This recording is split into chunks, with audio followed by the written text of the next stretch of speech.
Fim da novela Diego Rossi no Internacional. Além disso, vamos falar sobre o presidente Alessandro Barcelos, que no último final de semana que iria acontecer o Clássico Grenal, acabou dando falas que acabaram sendo dadas como, digamos que ele pagou um mico. Até uma fala que eu repercuti no dia de ontem, mas eu vou te falar mais informações, não só sobre o Clássico Grenal, mas também sobre essa possibilidade que o Barcelos tenha pagado um mico. E também vamos falar sobre a situação na Ucrânia, que impacta diretamente o Internacional, não só no pagamento do Zenit, do Shakhtar Donetsk, mas também para a chegada de jogadores, porque muitos jogadores não vão continuar no futebol ucraniano e o Inter pode aproveitar essa situação para conseguir trazer alguns atletas brasileiros. Essas e muitas outras informações que eu vou te falar aqui no vídeo de hoje. Só antes de a gente começar esse vídeo, não esquece de dar aquela fortalecida no gostei, ajudando esse vídeo a chegar a cada vez mais pessoas.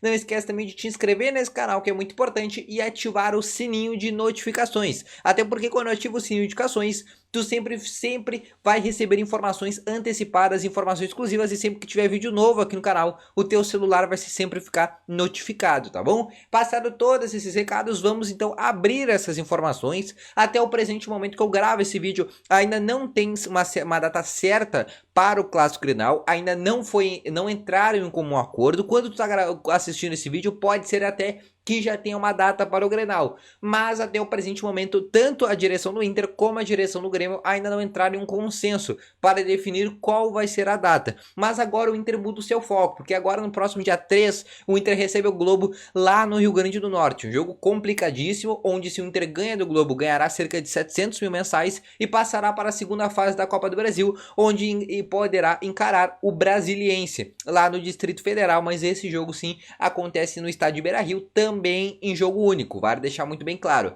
E o Inter, né, que por meios do presidente Alessandro Barcelos se comunicou no último Clássico Grenal, numa fala muito ruim, onde ele culpava a imprensa por todas as ocasiões que estavam acontecendo de briga. E depois ele foi até no Twitter e pediu desculpas, porque naquele momento ele generalizou demais. Só que muitos da imprensa não ficaram felizes com a situação do Alessandro Barcelos e digamos que começaram a dizer que ele basicamente estava pagando mico. E a gestão de crise dessa direção já deu para ver que é zero. O Inter em diversos momentos de crise apresenta mas assim, ó, se comunica muito mal. O Inter até contratou novos funcionários da comunicação, novos funcionários que são jornalistas, mas ainda assim a comunicação do Inter não melhora. O Inter se comunica muito mal com o seu torcedor e também com a imprensa e muitas vezes acaba falando por errado. Outra coisa, o Inter é muito, mas muito inexperiente, porque em todos os momentos de crise que o Inter passou, desde os momentos que estava mal de forma desportiva, desde os momentos de crise, como foi o último que a gente passou,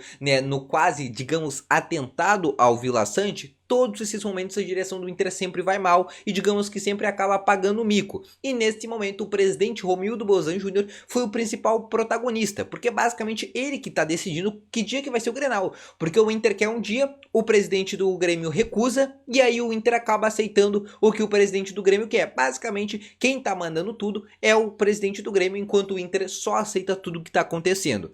Outras informações que a gente tem para trazer agora falando sobre negociações por parte do Internacional. A gente sabe que o vice-presidente de futebol do Internacional, Emílio Papaleuzinho, disse na última entrevista antes do Clássico Grenal que tem negócios que faltam a concretizar. O Inter tem negócios já encaminhados, com Marrone, Brian Rodrigues e entre outros nomes que ainda não sabemos ainda. Mas o caso do Diego Rossi, que de acordo com algumas informações, o Inter fez uma proposta de 6 milhões de euros por 50% dos direitos econômicos, e ao que tudo indica o Fenerbahçe da Turquia, que é o detentor dos direitos econômicos nesse momento, recusou essa proposta. A tendência é que o Diego Rossi, digamos que terminou essa novela. Por quê? O Diego Rossi não deve ser jogador do Inter. Dois motivos. O primeiro, ele é muito caro. Ele custaria cerca de 8 milhões de euros por apenas 50%. E o segundo motivo é o salário do jogador, que também é algo muito caro e algo fora da realidade do Inter. E o dinheiro que o Inter teria que oferecer para o Diego Rossi, o Inter foi atrás de outro jogador, que é o Brian Rodrigues do Los Angeles FC. Esse sim, o Inter já teria um acordo com parte do jogador. Tentei contato com o empresário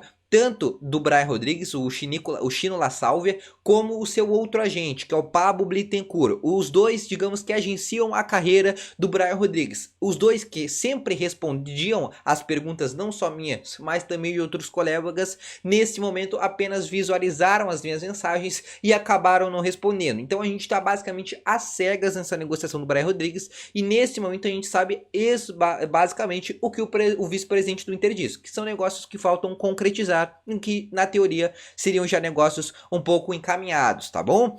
Mais informações que a gente tem que falar, né? Aquela situação na Ucrânia que não acaba nunca, mas basicamente quase todos os jogadores que estavam jogando futebol ucraniano conseguiram deixar o país. Muitos jogadores estão até aqui no Brasil e não devem jogar mais pelo Shakhtar Donetsk, ou pelo Metalist, ou pelo Dinamo de Kiev. Muitos jogadores devem ter os seus contratos rescindidos, e aí a gente tem bons jogadores, tá? A gente tem jogadores como David Neres, jogadores como Pedrinho, Maicon, volante, Marcos Antônio, Fernando, Ismaili, vários nomes interessantes, Alan Patrick, jogadores que alguns já atuaram no Inter, outros que já atuaram em grandes clubes de futebol brasileiro, e entre outros atletas. E a tendência é que o Inter possa tentar algum jogador. Por exemplo, o Flamengo já andou sondando o nome do Alan Patrick. O Grêmio deu uma olhada no TT. O Inter daqui a pouco pode tentar, por exemplo, conseguir de volta o Vinícius Tobias, pode daqui a pouco tentar o Alan Patrick, porque esses seriam jogadores que poderiam chegar ou por empréstimo ou até de forma gratuita, até porque a gente não sabe o que vai acontecer com o Shakhtar. Quando vê, o Shakhtar vai, digamos que vai à falência, né? Até porque acredito que a Ucrânia deve ser dominada e aí ele tem duas opções: ou entra para o Campeonato Russo e aí tem que entrar lá na terceira, quarta divisão do Campeonato Russo,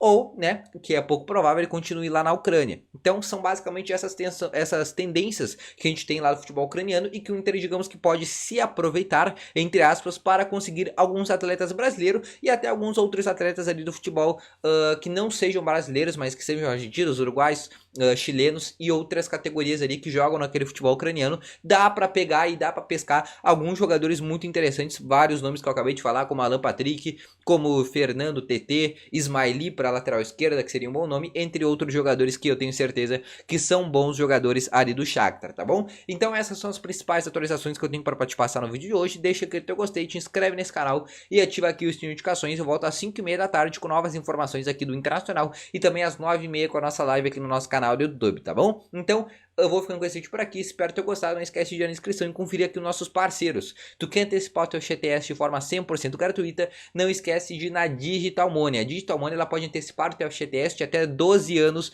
e lembrando, a simulação é 100% gratuita. Então já que a simulação é 100% gratuita, vai lá, faz o teste, vê quanto que tu pode antecipar o teu FGTS e o teu dinheiro sai até 24 horas, tá bom? E também não esquece de ir no primeiro link da descrição e conferir o Ativo Ultra com uma entrega totalmente inovadora. O Ativo Ultra é você na maior atividade, um estimulante 100% natural. Um comprimido do ativo dura mais de 4 dias, tá bom? Então vou ficando com esse vídeo por aqui. Volta à tarde com novas informações. Um bom dia para todos vocês. Até um próximo vídeo. Valeu, falou e foi!